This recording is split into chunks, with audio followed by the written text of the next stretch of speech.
मैं आपसे निवेदन कर रही थी,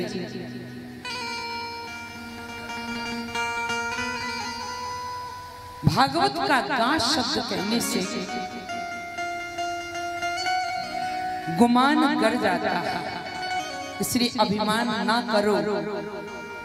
ये संदेश हमें भागवत देती है। व्यक्ति के जीवन में अभिमान ना हो, ये हमें भागवत बताती है। भाग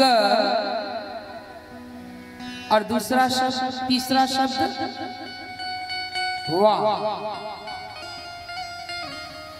ये भागवत का वाह शब्द कहने से जीव के जीवन में बहुत बड़ी उपलब्धि हो जाती है। भागवत का वाह कहने से व्यक्ति के जीवन में भगवत कृपा हो जाती है, क्योंकि वाह के कहे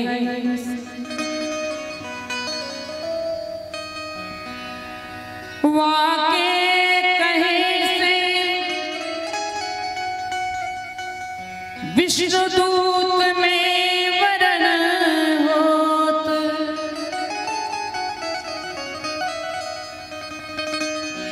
वाह के कहे से विष्णु दूत में वरण होत। जो भागवत का वाह शब्द कह दे, वो उसका विष्णु वर्ण में, विष्णु दूत में वर्ण हो जाता। और चौथा अक्षर क्या है?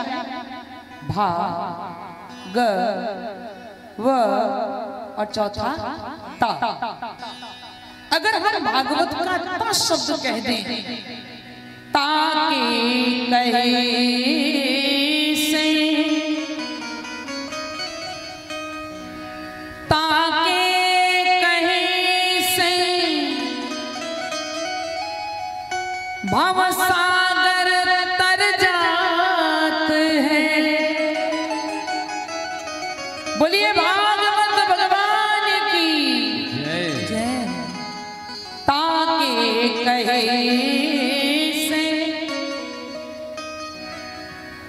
भव सागर तर जात है। एक एक अक्षर का इतना महत्व है। अक्षर के कहे से, एक अक्षर अगर भागवत का कह दो या एक श्लोक भागवत का पढ़ लो, एक भागवत के श्लोक की बात तो छोड़ो, श्लोक का एक अक्षर भी अगर पढ़ लो, अक्षर के कहे से एक जन को विनाश होत।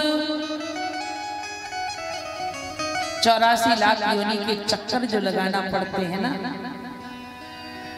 एक अक्षर पढ़ने से एक योनि का विनाश हो जाता है, एक जन्म का विनाश हो जाता है। और अगर जो भागवत का अक्षर कहने का ये फल है, तो भागवत को सुनने का क्या फल है? इसके सुने भवद्वंद मिट जात है। अगर भागवत सुन लो कानों से, तो भागवत के सुनने से भव का द्वंद्व मिट जाता है। फिर कोई द्वंद्व नहीं रहता है मन में। और कहीं जो आप लोगों को सौभाग्य मिला, अगर कहीं ये सौभाग्य मिल जाए, एक दिन की कथा सुनने की बात तो छोड़ो, 1 घंटे की कथा सुनने का ये फल है कि भव का द्वंद्व मिट जाता है। और जो एक आसन पर बैठकर 7 दिन तक भागवत सुनता है, ये भागवत मैया उसे क्या प्रदान करती है? श्री कृष्ण कृपा से कहूँ सप्ताह मिल जाए। मैंने पहले ही कहा था, ये भगवान की कृपा के बिना संभव नहीं। सत्संग मिलना माने भगवान की कृपा का ये प्रूफ है, ये भगवान की कृपा का प्रमाण है कि आप पर भगवान की कृपा है। बाबा ने भी कहा बिनु सत्संग